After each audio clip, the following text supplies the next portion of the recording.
Hi friends, welcome to VIP வஸ்னி channel. இன்றைக்கி என்ன பார்க்க போகிறோன்னா, பஜ்ஜி எப்படி பண்ணலாம் தான் பார்க்க போகிறோம். நல்லா முறுமுறுன்னு எண்ணெயே குடிக்காத பஜ்ஜி தான் இன்றைக்கி நம்ம காமிக்க போகிறோம் செஞ்சு உங்களுக்காக. வீடியோஸை ஸ்கிப் பண்ணாமல் லாஸ்ட் வரைக்கும் பாருங்கள். அப்போ தான் நான் எப்படி பண்ணுறேன் உங்களுக்கு தெரியும். என்னோடய வீடியோஸை ஃபஸ்ட் டைம் பார்க்குறோம்னா இருந்தீங்கன்னா கொஞ்சம் சப்ஸ்கிரைப் பண்ண கொஞ்சம் கிளிக் பண்ணிக்கோங்க. அப்படியே பக்கத்தில் இருக்க பெல் ஐக்கானை கிளிக் பண்ணும்போது ஆல்ன்ற ஆப்ஷன் கொடுத்தீங்கன்னா நான் போடுற வீடியோஸில் உங்களுக்கு ஆன் த ஸ்பாட்டில் வந்து சேரும். வாங்க வீடியோஸ்குள்ளே போகலாம். பஜ்ஜிக்கு தேவையான பொருட்கள் நம்ம எடுத்துக்கலாம்.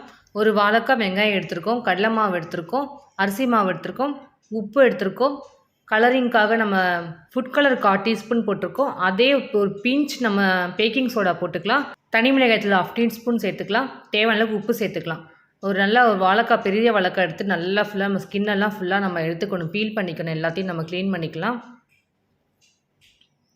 நம்ம கத்தியால் தான் நறுக்க போகிறோம் வாழைக்காயை ஃபுல்லாகவே. வாழைக்காயோட ஸ்லைட் வச்சு நம்ம எதையுமே நறுக்கலாம். கத்தியாலே நம்ம நல்ல லேஸாக நம்ம கட் பண்ணி எடுத்துக்கலாம். ஃபஸ்ட்டு மேலே ஒரு பகுதியும் கீழே பகுதியும் நல்லா ஃபுல்லாக கட் பண்ணிக்கலாம். கட் பண்ணதுக்கப்புறம் நம்ம எடுத்து வச்சுருக்க வாழைக்காயை நல்லா லேஸாக கத்தியை வச்சு அப்படியே மெதுவாக கட் பண்ணிங்கன்னா நல்லா லேஸாக நமக்கு பீசஸ் வரும். கத்தியிலே நம்ம பண்ணலாம், அந்த ஸ்லைஸ்லாம் நமக்கு கிடைக்கும். ஸோ நான் கத்தியில் தான் இன்றைக்கி நான் பண்ணி காமிக்கிறேன் உங்களுக்கு. இங்கே பாருங்கள், ஸ்லைஸாக தான் இருக்குது. நல்ல கத்தியிலே நமக்கு நல்லா ஈஸியாக வருது ஹேண்டில் பண்ணுறதுக்கு. ஸோ இதே மாதிரி ஒவ்வொரு ஸ்லைஸாக தான் நம்ம வாழைக்காய் நம்ம கட் பண்ணி எடுத்துக்கலாம். பஜ்ஜி நம்ம எல்லா வெஜிடபிள்ஸ்லையுமே போடலாம். வாழைக்காய், ப்ரெட்டு, வெங்காயம், மிளகாய் எல்லாத்துலேயும் நம்ம பஜ்ஜி போடலாம். நாம் இன்றைக்கி வாழைக்காய், வெங்காயம், மிளகாய் பஜ்ஜி தான் நம்ம போட போகிறோம். ஸோ எல்லா ஸ்லைசஸ் நம்ம இதே மாதிரி கட் பண்ணி எடுத்துக்கலாம். அடுத்து நம்ம வெங்காய பஜ்ஜி செய்ய போகிறோம். ஸோ வெங்காயத்தை நல்லா தோலை ஃபுல்லாக க்ளீன் பண்ணிவிட்டு நல்லா ஸ்லைஸாக கத்தியாலே நம்ம இதையுமே கட் பண்ணி எடுத்துக்கலாம். இதேமாதிரி ஒவ்வொரு ஸ்லைஸாக கட் பண்ணி எடுத்துன்னு நல்லாயிருக்கும், நமக்கு கட் பண்ணுறதுக்கு ஈஸியாக இருக்கும். இதே மாதிரி ஒவ்வொரு ஸ்லைஸஸாக கட் பண்ணி எடுத்துக்கலாம் நம்ம தேவையான அளவுக்கு. கத்திலே நமக்கு நல்ல ஸ்லைஸாக ஒரு வெங்காயமும் சரி, நல்ல லேயராக நமக்கு நல்ல லேஸாக இருக்கும் நமக்கு பஜ்ஜி போடுறதுக்கும். மிளகாவும் என்கிட்ட இருக்குது, அதேமாதிரி மிளகா பஜ்ஜியும் போட்டுக்கலாம். ஸோ மிளகாயை நம்ம 2ஆக கட் பண்ணி எடுத்துக்கலாம். ஸோ நம்ம எல்லாத்தையும் கட் பண்ணி எடுத்து வச்சாச்சு. இப்போ நம்ம பஜ்ஜி மாவெல்லாம் மிக்ஸ் பண்ண ஸ்டார்ட் பண்ணிடலாம். ஒரு பவுல் எடுத்துக்குவோம். 1 கப்பு கடலை மாவு சேர்த்துக்கலாம். இப்போ ஒரு 3 ஸ்பூன் அளவுக்கு நம்ம அரிசி மாவு சேர்த்துக்கலாம். அடுத்து நம்ம 1/2 டீஸ்பூன் மிளகாய்த்தூள், பேக்கிங் சோடா, கலரிங்காக நம்ம ஃபுட் கலர் சேர்த்துக்கிறோம். ஒரு 1/2 டீஸ்பூன் இஞ்சி பூண்டு பேஸ்ட் சேர்த்துக்கலாம்.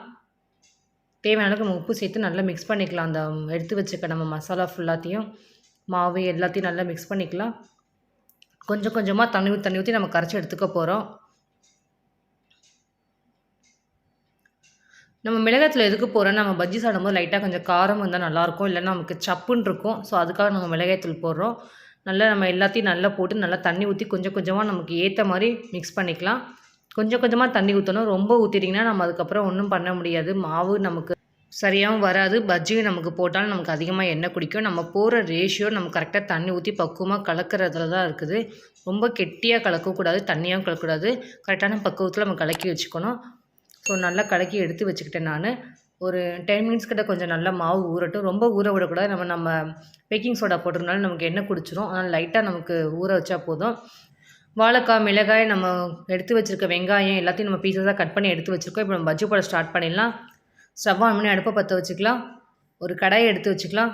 அந்த கடாயில் தேவையான அளவுக்கு பஜ்ஜி பொரிக்கிறதுக்கு தேவையான அளவுக்கு நிறைய எண்ணெய் ஊற்றிக்கலாம். எண்ணெய் நல்லா சூடாகணும். சூடானதுக்கப்புறம் பஜ்ஜி போட்டு எடுக்க வேண்டியதுதான். ஸோ நல்லா எண்ணெய் சூடாகிடுச்சு. நம்ம ஒவ்வொரு வாழைக்காயாக அந்த எடுத்து வச்சுருக்க மாவில் நம்ம இதேமாதிரி தொட்டு நம்ம அந்த ஆயிலில் போட்டு எடுக்க வேண்டியதுதான். இதே மாதிரி ஒவ்வொரு வாழைக்காயும் நம்ம இதே மாதிரி நம்ம அந்த எடுத்து வச்சுக்க மாவில் நம்ம மிக்ஸ் பண்ணி நம்ம போட வேண்டியதான். நல்லா போடும்போதே நமக்கு வாழைக்காய் அப்படியே நமக்கு மேலே அந்த லேயர் பார்த்திங்கன்னா புஷ்ஷுன்னு வரும்.